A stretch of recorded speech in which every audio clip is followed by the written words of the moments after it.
Hello students, आज हम पढ़ेंगे उत्तर प्रभाववादी चित्रकार पॉल गौगिन के बारे में। पॉल गौगिन का जन्म पेरिस में 1848 को हुआ 1848 में, और इनकी मृत्यु भी 1903 में फ्रांस में ही हुई। From the people and for the people Paul Goga के वर्ड्स थे। इन्हें हम उत्तर प्रभाववादी, आधुनिक कला प्रभाववादी, आदिम कलाकार या प्रतीकवादी कला का अग्रदूत भी कह सकते हैं। प्रतीकवादी यानी सिंबोलिज्म कला में अलंकारित्व एक महत्वपूर्ण गुण माना गया है, और वही पॉल गौगा के चित्रों में हमें देखने को मिलता है।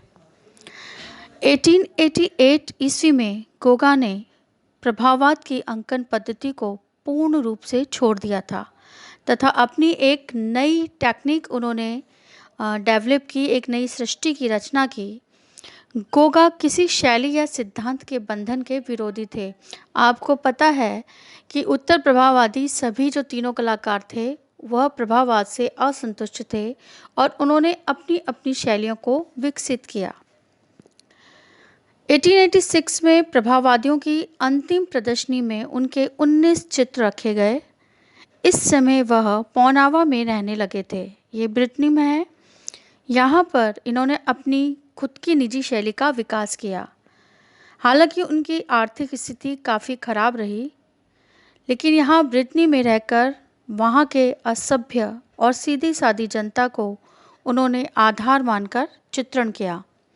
उनकी कला मूल रूप से हम संश्लेषणवादी कला कह सकते हैं, जिसमें सौंदर्य तत्व और कल्पना का बहुत ही सुंदर मधुर समन्वय दिखाई देता है। इनका एक चित्र है जो इन्होंने 1889 में बनाया था, पीला ईसा, येलो क्राइस्ट, बहुत ही फेमस चित्र है। एक चित्र इन्होंने बनाया था जेकोब के का देवता से द्वंद्व युद्ध, जेकोब के देवता से द्वंद्व युग। जेकोब के युद्ध वाला चित्र की जो इन्होंने शैली थी, उस शैली को हम क्लोसिनिज्म कहते हैं। क्या कहते हैं? क्लोसिनिज्म कहा जाता है। इसका मतलब है कि इसमें अलंकारिक आकार बनाए गए हैं, छाया प्रकाश का प्रयोग बहुत कम किया गया है और प्राथमिक रंगों को बिल्कुल प्योरिटी यानी विशुद्ध प्रयोग किया गया है। संयोजन निजी शैली का विकसित रूप दिखाई देता है। इनके आकार जो हैं वो बहुत ही ठोस रंग, अप्राकृतिक सपाट रंग व आकार, न तो पूर्ण रूपेण व प्राकृतिक और न ही यथार्थवादी। यानी इनके चित्रों में न तो पूर्ण रूप से यथार्थवाद का गुण है और न ही पूर्ण रूप से प्रकृतिवादी हैं। ये अलंकारिक हैं, ठोस हैं और सपाट कलर्स इन्होंने यूज़ किए हैं। इस प्रकार आगे चलकर आर्टू नूवो, प्रतीकवाद, नाबी तथा फाववाद को इनके चित्रों से प्रेरणा मिली। 1889 में ही लेस एक्स बेल्जियम कलाकारों का एक मंडल था। 1883 में ये कलाकार मंडल बना था। इसमें गोगा को प्रदर्शनी के लिए आमंत्रित किया गया। इसी समय पेरिस में गोगिन ने संश्लेषणवादी प्रतीकवादी चित्रकार मंडल के साथ चित्र प्रदर्शनी की। 1891 में वे ताहिती चले गए। पैसिफिक में फ्रेंच पोलिनेशिया का एक द्वीप है ताहिती, वहाँ पे वो चले गए, वहाँ रहते, वहाँ सीधे साधे आदिवासी लोगों के चित्र बनाते।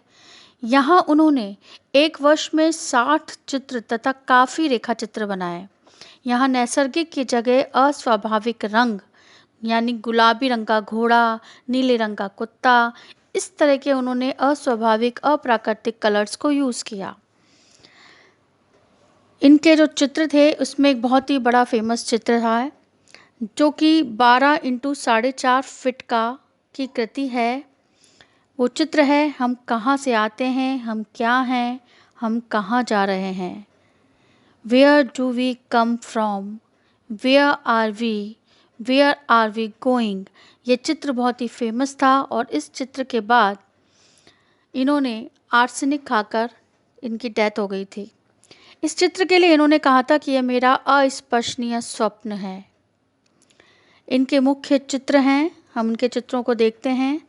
हम मेरी का स्वागत करते हैं, रखवाला, मृत आत्मा, चंद्रमा व पृथ्वी, सफ़ेद घोड़ा, day dreaming, Tahiti woman on beach, woman of the mango, woman holding a fruit.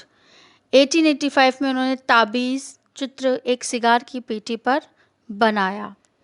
Goga वाकई में ही बहुत ही अच्छे कलाकार थे और उत्तर प्रभाववादी कलाकारों में उनका बहुत ही मुख्य स्थान था।